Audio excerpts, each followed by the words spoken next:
Emotional pain is one of the most powerful forces humans experience, and it is often misunderstood. When people suffer from grief, heartbreak, disappointment, or any other form of emotional turmoil, they tend to associate the pain directly with the event that caused it. This might be the end of a relationship, the loss of a loved one, the failure of a dream, or the betrayal of a friend. However, a deeper understanding reveals that the true source of suffering is not the event itself, but our emotional attachment to it. This idea challenges the way most people interpret their pain, suggesting that it's not what happens to us, but how deeply we are attached to what we lost that creates the suffering. Emotional attachment is a natural part of human life. We form bonds with people, ideas, possessions, identities, and expectations. These attachments create a sense of familiarity and comfort, helping us navigate the world with meaning and purpose. However, when we become overly attached, when we begin to define ourselves by what we're attached to, we open ourselves up to pain. The moment something we're attached to is threatened or taken away, it feels like a piece of our own identity is being torn apart. This is the root of emotional pain, not the loss itself, but the meaning we assign to it and how tightly we held onto it. Consider the experience of losing a job. While it is certainly a difficult and often stressful event, not everyone who loses a job suffers to the same degree. For some, it's an inconvenience or a challenge to overcome. For others, it can feel like a devastating blow to their sense of worth and identity. The difference lies in the level of attachment. Those who wrap their sense of self around their role, status, or income are likely to suffer more deeply than those who saw the job as one chapter in a larger life story. The external event is the same, but the emotional response is determined by internal attachment. This principle applies across all areas of life. Romantic relationships are a prime example. Falling in love often comes with a deep emotional bond and an investment in shared dreams. When a relationship ends, the emotional turmoil is not solely due to the absence of the other person, but to the disruption of the narrative we built around that connection. We suffer not just because someone left, but because we attached meaning, identity, future plans, and self-worth to that person. Without that attachment, the loss would still hurt, but it wouldn't unravel us. The same idea explains why letting go can bring peace. When we learn to love without clinging, care without controlling, and invest without becoming dependent, we protect ourselves from unnecessary suffering. This does not mean detaching in a cold or distant way, but rather practicing healthy non-attachment, a mindset where we allow ourselves to experience life fully while remaining aware that all things are temporary. With this perspective, we can embrace joy without fear of losing it, and face loss without collapsing under it. It is not easy to break free from attachment. From childhood, we are conditioned to hold tightly to people, things, roles, and expectations. Society reinforces this by rewarding accumulation, status, and permanence. Yet change is the only constant. Everything we love will change, grow, or end.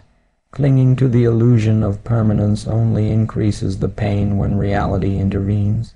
Accepting the impermanence of life does not make us cold or indifferent. It makes us wiser and more compassionate. It allows us to hold space for grief without being consumed by it, and to cherish what we have while it lasts.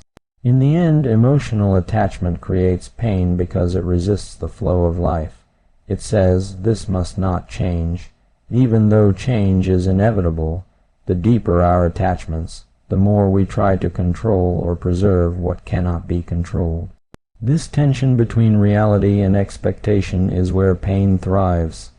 By recognizing that it is our attachment, not the event, that causes suffering, we gain the power to change our relationship with pain. We can grieve without being broken, let go without resentment, and move forward with clarity and strength. This inner freedom does not eliminate pain, but it transforms it, making it a teacher rather than a tormentor. Letting go is one of the most powerful yet difficult practices in life. It is a conscious decision to release our grip on what no longer serves us, whether it's a relationship, an expectation, a memory, or even an identity. The reason it's so challenging is because we often equate holding on with strength, loyalty, and commitment. However, what we don't realize is that the very act of clinging tightly is often what intensifies our pain. Letting go, though counterintuitive, actually reduces suffering. It allows us to reclaim our emotional freedom and step into a space where healing, peace, and clarity can take root. Human beings tend to hold on because of fear of the unknown, fear of change, fear of emptiness, and fear of who we might be without the things we've become attached to. We convince ourselves that we need certain people or situations to be okay, and this belief traps us in emotional loops. When something changes or ends, instead of allowing ourselves to process and release, we replay moments in our mind, cling to what was, and resist the reality of what is. This resistance is where most of the suffering comes from. It's not just the loss itself that hurts, it's our unwillingness to let go of the idea that things should be different. Letting go is not the same as giving up or not caring. In fact, it often takes more courage to let go than to hold on. Letting go means facing the truth even when it's painful. It means acknowledging that something has changed and that no matter how much we may wish things were different, we cannot go back. This acceptance is not resignation, it's liberation. It allows us to stop fighting reality and start flowing with it instead. When we let go, we stop pouring our energy into what we cannot control and begin to redirect that energy toward our own growth and healing. Emotional suffering often lingers because we remain entangled in narratives. We keep telling ourselves stories about how things should have been or what we lost. These stories keep the wound open. Letting go involves releasing those stories. It means no longer identifying with the past or defining ourselves by what we no longer have. It is a way of saying, this happened and I felt deeply, but I do not have to stay in that place forever. When we let go of the narrative, we give space for something new to emerge. A new understanding, a new chapter, or simply a new moment of stillness. One of the clearest signs that someone is suffering from not letting go is rumination. The mind circles the same thoughts repeatedly, analyzing and dissecting what went wrong, how it could have been different, or what might happen in the future. This constant mental activity keeps us stuck in a state of tension. Letting go interrupts that cycle. It introduces stillness and quiet.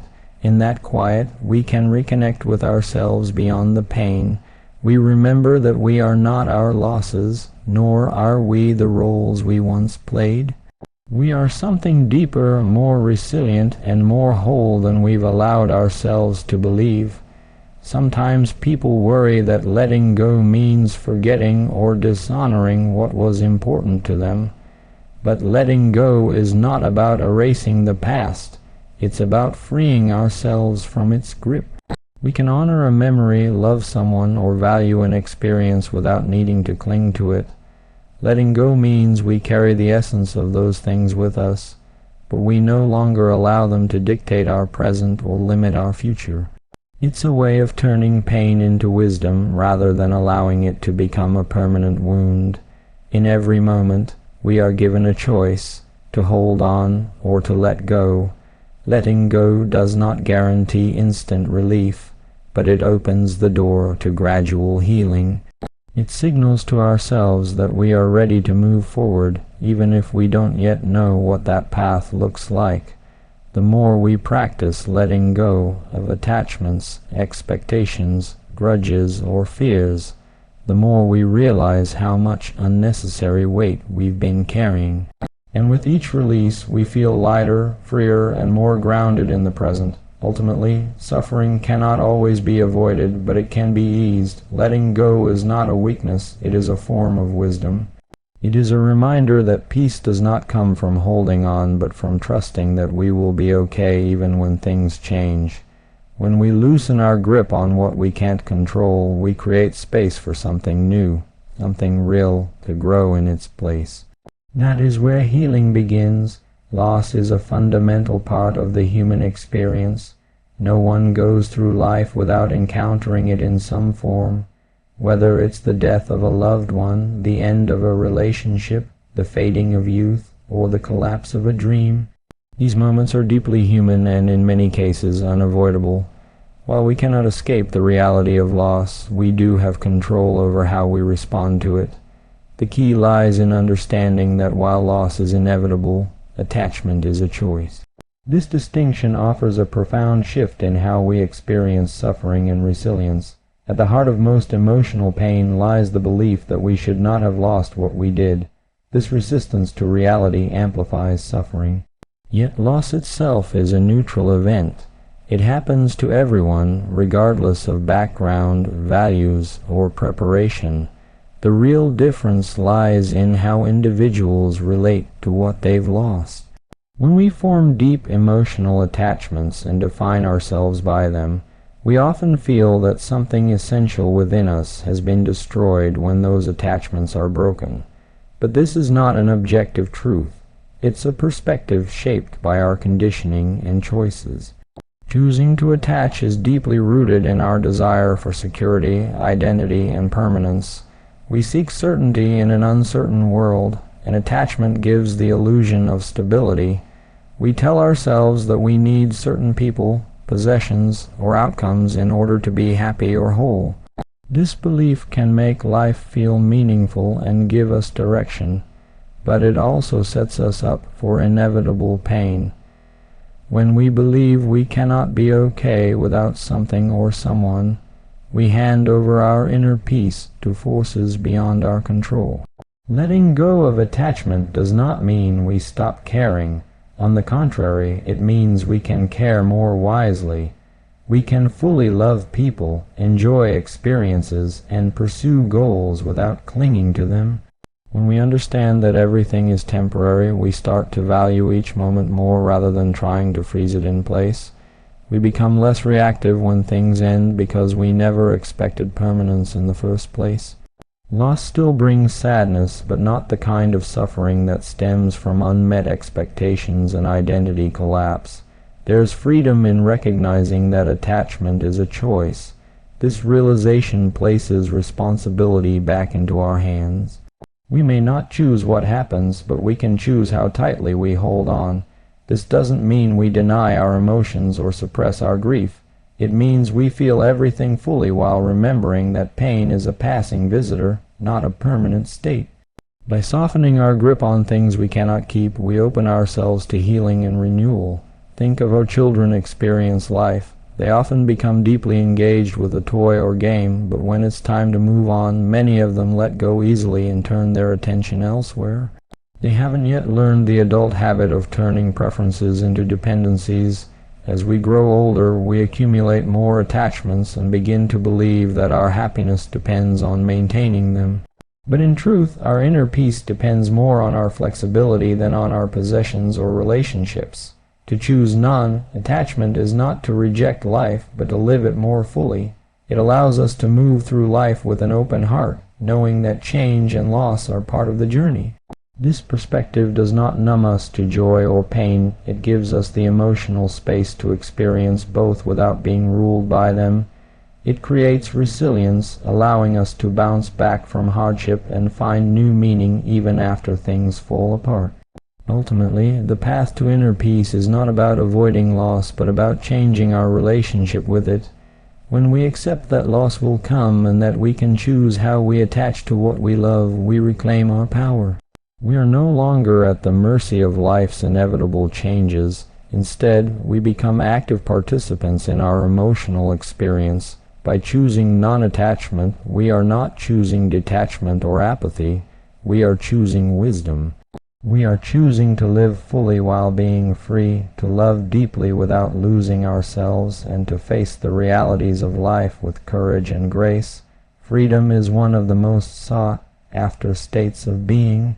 People chase it in various forms, through relationships, careers, material success, and personal achievements. Yet, despite having all these things, many still feel trapped, restless, or unsatisfied. True freedom, it turns out, does not come from what we acquire or achieve, but from our relationship to those things. The more we cling, the more we suffer. Non-attachment is not about denying pleasure or rejecting the world. It is about engaging fully in life without being emotionally dependent on outcomes. In this space of non-attachment, real freedom is found. Non-attachment does not mean indifference or detachment. It is not about shutting down emotions or refusing to care. Rather, it is a clear recognition that nothing is permanent and that clinging to people, outcomes, or possessions creates unnecessary suffering. When we become attached, we often build our identity around the object of our attachment. We tie our happiness to the presence or performance of that thing, and when it changes or disappears, as everything inevitably does, we are left feeling empty or lost. Non-attachment allows us to love, strive, and connect deeply without making our inner peace conditional. Life is always changing. People come and go, roles evolve, dreams shift, and circumstances transform. Clinging to what we think should stay the same is a form of resistance. This resistance creates tension, fear, and emotional instability. When we adopt a mindset of non-attachment, we become more fluid and adaptive. We stop fighting change and begin to flow with it. This doesn't mean we don't feel loss or disappointment. It means we don't let those feelings control us. We acknowledge them, honor them, and then allow them to pass, just like everything else. Non-attachment is also a path to deeper, more authentic relationships. When we are attached to someone, we may unconsciously try to control them, fear losing them, or depend on them to validate us. This can create pressure and imbalance in relationships. But when we love without attachment, we allow others to be who they are. We offer love freely without expecting it to conform to our desires. This kind of love is not possessive or anxious. It is grounded, respectful, and resilient. It gives others the space to grow and ourselves the freedom to be whole, regardless of whether the relationship remains. The same principle applies to success and goals. Ambition is not the problem, attachment to specific outcomes is. We can work hard, dream big, and pursue excellence without becoming enslaved to results. When we attach our worth to success, we make ourselves vulnerable to failure in a destructive way. But when we approach our goals with passion and non-attachment, we are free to do our best while accepting whatever comes. This freedom makes us more creative, open-minded, and able to learn from setbacks rather than be crushed by them. Non-attachment also teaches us how to enjoy the present moment. When we are not constantly trying to hold onto or control things, we can actually experience life more fully. We become less preoccupied with what might happen and more connected to what is happening. Each moment becomes enough in itself, not because it is perfect or permanent, but because we are no longer demanding that it be anything else. This shift in perception brings peace, a calmness that does not depend on external circumstances. Practicing non-attachment requires awareness and intentionality. It means noticing when we are becoming overly dependent on something for our sense of well-being and gently reminding ourselves that we are already complete. It involves regularly reflecting on the impermanence of all things, not to feel hopeless, but to appreciate life more deeply. Everything we love will change or end, and that very truth makes our experiences more precious, not less. When we embrace this, we stop trying to possess life and start living it. Freedom through non-attachment is not an escape from life's difficulties. It is a way to meet them with greater strength and clarity. It allows us to rise above the emotional chaos that often results from trying to control what we cannot. It does not strip life of meaning, but reveals a deeper kind of meaning, one that isn't tied to conditions, permanence, or control. In the stillness that comes from letting go, we find the kind of peace that cannot be taken away. This is the freedom that lies in non-attachment, a freedom that is inward, enduring, and real,